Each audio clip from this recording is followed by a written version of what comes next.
It's really special to be heard and to have a space to speak out.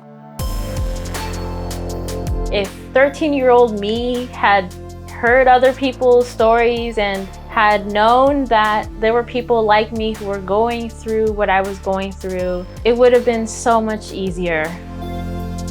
I've always been disabled, and that has affected everything I've done. So I've always had to be an advocate for accessibility because that's just how I have to live my life. Our stories need to be heard, and representation matters within the media. We need to hear diverse stories and diverse voices so that we know what everyone is going through and can help others to live their greatest lives. It's important to learn more about women of color artists. A lot of what I do includes my background as a Filipino American, telling stories through charismatic women characters, really representing where I come from and also the women in my family that I love and admire. I'm Armenian, Jewish, and Japanese. I can be expressive of all facets of my personality. I don't have to tone something down or dye my hair black to look more Asian. My queer identity is just a piece of me. Like, I'm also Black, but I'm also mixed. Gender identity, gender expression, and sexual orientation, and race and class, those things tangle with each other and they dance and sum up who I am. So many times, young women of color don't have the opportunity to share their stories. What I would see in the media is these tall, blonde women with light blue eyes, but I'm not like that at all. I'm very short, my hair curls, I have brown eyes.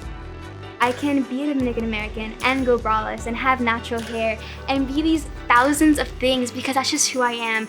I am a multifaceted person. That's what we often don't see with characters who represent us in the media. I know that my generation is very open-minded, but there are still people that don't understand us.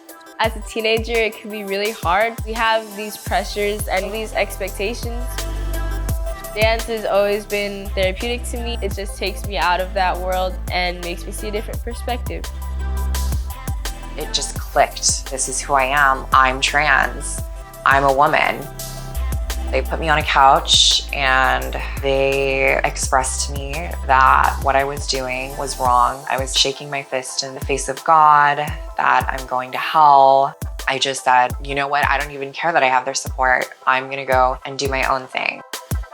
I'm not a man and I'm not a woman. I am something completely different.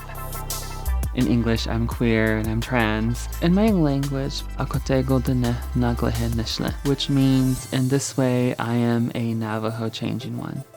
Envisioning queer and trans Native youth radically loved and supported and just allowed to be who they want to be.